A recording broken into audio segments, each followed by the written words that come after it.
good morning. To this video guys, magluluto tayo na silver bass na sutil. Tuloy-tuloy tayo guys. So, una guys, tanggalan natin yung ulo ng ating silver bass.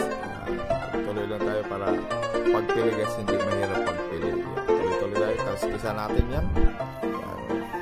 Kaliskisa natin, alisan lang natin yung kaliskis at saka hugasan natin yung maigi guys ang ating silver bass. Tuloy-tuloy lang tayo. So, naglagay pa rin ako ng salt dyan para sa ating linis talaga natin isda para talaga mawala yung langsa guys. So, himasin natin ng loob at saka sa labas guys. So, hugasan natin ng tubig guys. Yan, malamig na tubig. Yan, para tuloy-tuloy lang ang paglinis natin. So, naglagay din ako ng suka dyan guys. Yan, nilagyan ko ng suka yung isda para linisin natin maigi.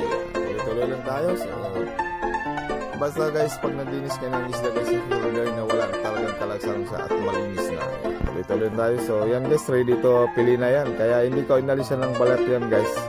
Kasi pag niluluto natin yan, iuna natin yung balat sa pagluto. Yan. Pinili natin yan guys. Yan. O diba? Ganon ang pagpili guys. Una diyan sa buntot. Yan. Sabi nga nila, ang pagpili sagad hanggang buto. Yan. Diba guys? O, walang kabog-kabog yan guys. Napakaganda ang pagpili guys. Tuloy-tuloy lang tayo guys sa ating silver bass sauté. Okay na yan guys, tapos na ang pagpili guys. So maglagay na tayo ng salt dyan, yan, kabilaan para sa ating pagsuk. Yan, tuloy-tuloy lang tayo. So naglagay din ako ng dyan guys, bawang. Yan, isusok kasi natin ng 30 minutes yan. Naglagay din tayo ng rosemary, ginger guys, na maraming ginger. Yan, pagpalis ng langsa. Yan, naglagay din tayo ng pamintang bilog. Yan, 1 spoon. Saka olive oil guys, 2 spoon para hindi mag-dry yung silver bass niyo pag sinitin niya. Yan. Ulit-ulit tayo. Yan. Haluin lang. Saka naglagay din ako ng dyan, lemon grass para sa dagdag aromatic. Yan. O, diba? Napakasarap. Isok lang natin 30 minutes yan guys bago natin lutuin. Yan, no? After 30 minutes guys, yan na guys ang ating silver bass. So, ready to cook na yan guys. Yan guys. Inuna ko yung may balat guys pag nagluto kayo. Yan.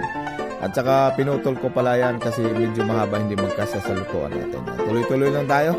Yan, after 5 minutes yan guys, baliktarin natin yan kasi luto na yan guys. Yan.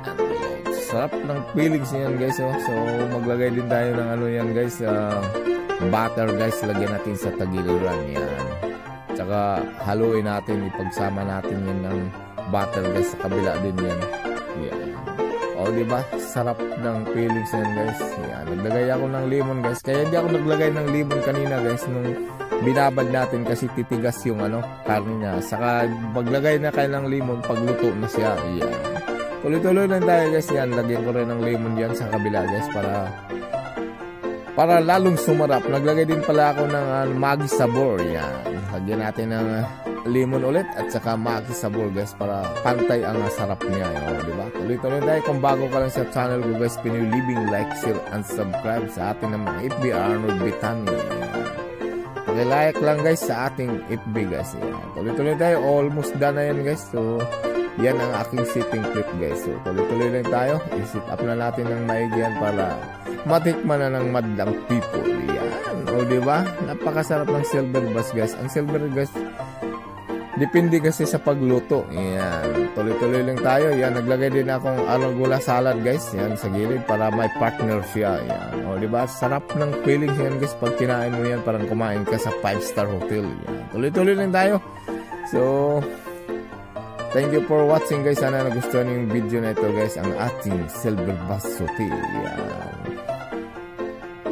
Naglagay pa rin ako ng decor yan. Thank you for watching.